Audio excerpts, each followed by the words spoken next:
Darling star প্রবাসের recently ডা রাজা সাহেব মুভির ট্রেলার রিলিজ করে দেওয়া হয়েছে। তো আমি ট্রেলারটা দেখলাম, আর এই ডা কথা থাকলে না, যত জায়গায় ডা কথা দেখি তত জায়গায় আমার শুধু অনন্ত জলিলের কথা কেন জানি না মনে পড়ে, কারণ উনি যে মুভিগুলো বানাইছিলেন দিন ডা ডে, ওকে।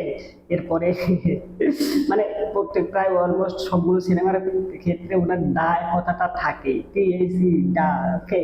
তো এই যে প্রবাসের সিনেমা, সেখানে আমরা দা দেখতে পারতেছি, যার প্রেক্ষাপটে আবার অনন্ত জলিলের কথা মনে পড়লো। আপনারা কিছু একটা মনে করেন না, ওকে, উনি কিন্তু আবার কোনো অংশে কোনো হিরোর থেকে কম না। এই যে আমরা ডার্লিং স্টার প্রবাসের দা রাজা সাহেব সিনেমার ট্রেলারটা দেখলাম, এর আগে আমরা একটা টেজার দেখেছিলাম। ওই টেজারের মধ্যে যেগুলো এলিমেন্টস দেখিয়েছিল একদম মানে অন্যরকম লাগছিল, মানে ভিএফএক্স বলেন, সিজিআই বলেন, গ্রাফিক্স, ওভারঅল সবকিছু মিলিয়ে একটু খোর হয়েছে।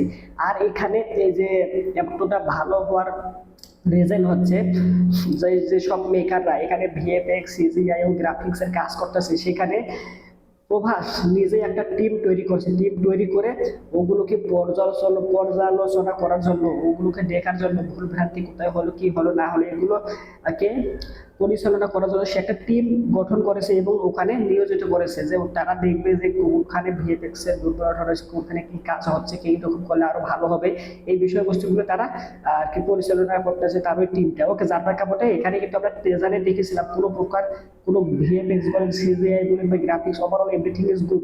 আর ট্রেজারটা এরকম ছিল, আর ট্রেইলারের ক্ষেত্রে কিন্তু কোথাও গিয়ে ব্যতিক্রম না। ট্রেইলারটার মধ্যেও মনে করুন যে এমন একটা ফ্রেম দেখাতে পারবে না, এমন একটা স্ক্রিন বা এমন একটা ক্লিপস বা এমন একটা ইভেন্টস দেখাতে পারবে না যেখানে ভুল ভ্রান্তি বা ত্রুটি রয়েছে। যেমনটা আমরা প্রবাসের সিনেমা দেখেছিলাম আদি পুরুষে, একদম খাজা, একদম যখন একদম বিশ্রী, একদম ঘাটি, একদম ভস্রিকে টাইপের, ওকে।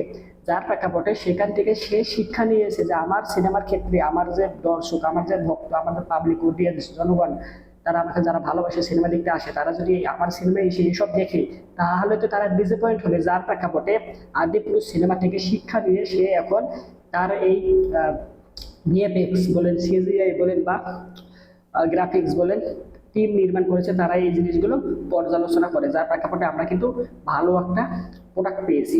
এই ট্রেলার বলেন বা ট্রেলার বলেন, দুইটাতে ক্ষেত্রে আমরা ভালো প্রোডাক্টটা পেয়েছি, ওকে।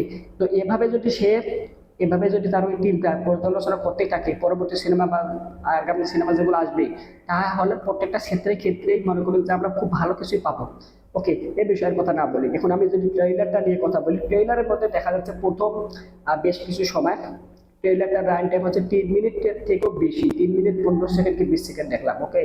আর এই 3 মিনিট 20 সেকেন্ড কোনো একটা কি বলবো, ট্রেইলারটা মনে হচ্ছে একটা সিনেমার থেকে কম না, ওকে। এখানে প্রথমেই দেখাচ্ছে বিভিন্ন বিষয়বস্তু, আর যে এরিয়াল অ্যাঙ্গেল শটগুলো নেওয়া হয়েছে বা ওয়াইড অ্যাঙ্গেল শটগুলো দেখতে একদম দুর্দান্ত লাগে।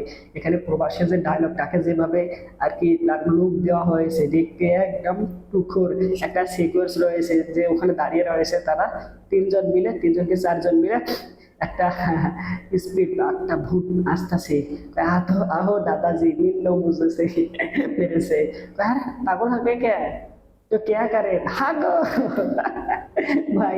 এখানে এখানে কিন্তু আমি আপনাদের বলি, এটা হচ্ছে horror comedy and action. Horror মানে ভৌতিক বিষয়বস্তু রয়েছে, কমেডি মানে হাস্যকর বিষয়বস্তু রয়েছে, অ্যাকশন মানে ভীষণ ভাষাও রয়েছে। বুঝতে পারছেন বিষয়টা? Horror comedy action.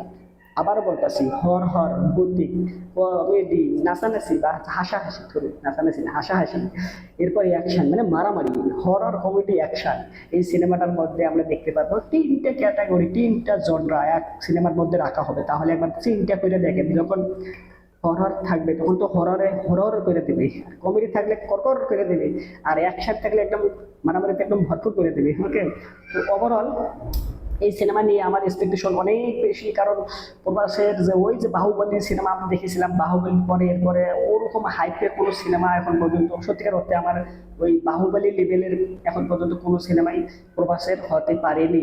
তো আমি আশা করবো যেন বাহুবলী সিনেমার যে বক্স অফিস কালেকশন তুলেছিল, যেরকম হাইপ ছিল, যেরকম আলোচনা প্রশংসা পেয়েছে, ঠিক এই রাজা সাহিদ সিনেমাটাও যেন এরকমটা হওয়ার পসিবিলিটি রয়েছে। যদি হয় তাহলে তো আরো ভালো। আর এখানে এলাকার মধ্যে cinematography, colour grading, overall everything is good.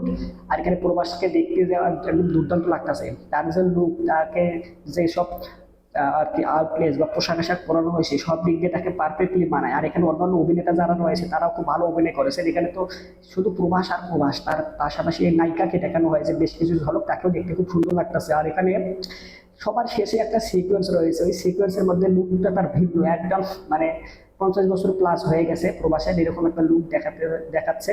তো ওখানে দেখাতে সে হেঁটে এসে, উল্টা হেঁটে এসে এক জায়গায় বসতেছে, ওদেরকে উল্টাই দিল যারা দেখতেছে, মানে দেখতে সিকুয়েন্সটা একদম অন্যরকম লাগে। ওকে, তবে এখানে না ওই যে তিনটা মাইকা যে রয়েছে, মহিলা যে রয়েছে বা মেয়ে রয়েছে, তাদেরকে আবার নিচেই রাখে, তাদেরকে উল্টাই দিলে খুব ভালো হতো বলে আমি মনে করি।